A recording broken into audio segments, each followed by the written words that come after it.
un pla de mandat que podeu veure que al marge del que és la part, la musculatura, la part de compromisos, contempla altres documents. Hi ha un apartat inicial, podeu veure, on es contextualitza l'escenari econòmic i financer del mandat i que ens serveix com a punt de partida per situar-nos i per entendre realment el que comentàvem, la prudència dels nostres compromisos. Hi ha un altre apartat, veureu, amb indicadors socials, comentava també el Manel, on es pot veure clarament quina ha estat la política social d'aquest Ajuntament en els últims anys i es pot veure clarament l'increment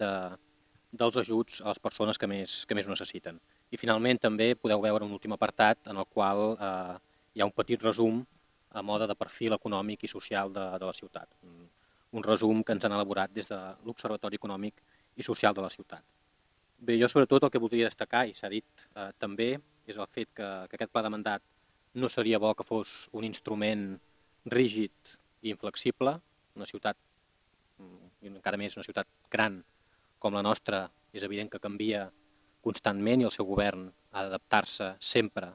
de forma immediata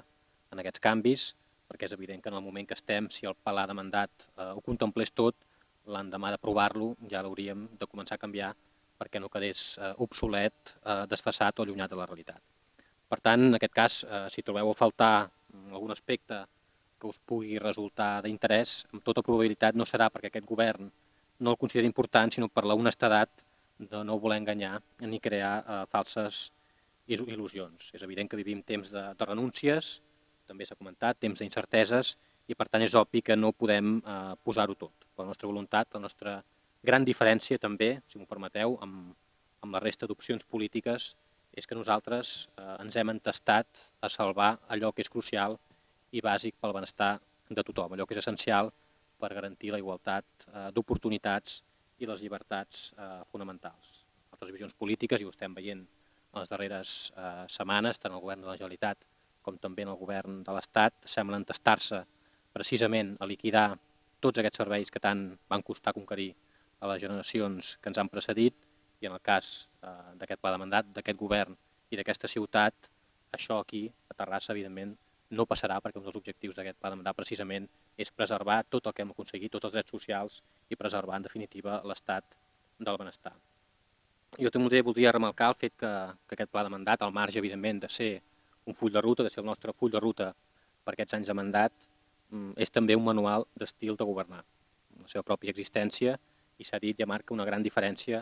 respecte a la immensa majoria d'ajuntaments i fins i tot també d'altres nivells de l'administració que no s'han dotat d'aquest instrument que marca aquest camí. No hi ha cap llei que ens obligui a tenir-lo, però la nostra visió del que és assumir responsabilitats de govern fa que ens sentim moralment obligats. Per tant, aquest pla de mandat és un pas endavant, és una voluntat de compromís unilateral amb la ciutadania que va més enllà dels programes electorals i en qualsevol cas va molt més enllà, com deia, de la resta d'ajuntaments o d'altres nivells de l'administració. Tampoc no tenim cap norma que ens obligui a tramitar-lo d'una manera concreta. Podríem haver fet aquesta roda de premsa, presentar-lo públicament, sense cap més procediment,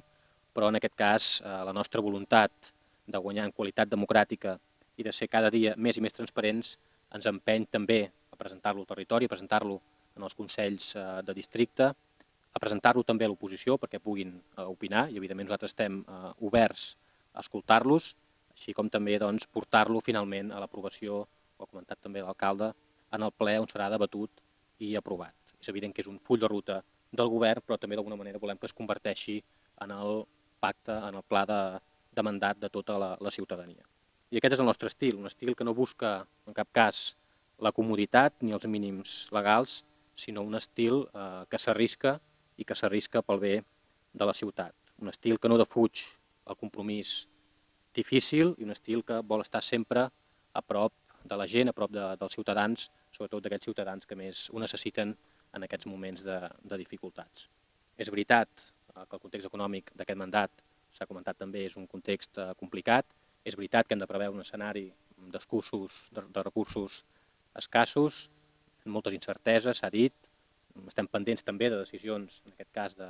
d'altres governs. Per tant, estem en un escenari de contenció de la despesa, però crec que, malgrat això, malgrat que també ens ha tocat viure probablement un dels moments més delicats de la història de la nostra democràcia, crec que els responsables polítics, en aquest cas, hem de donar un missatge d'optimisme i d'esperança a la societat, hem de generar il·lusió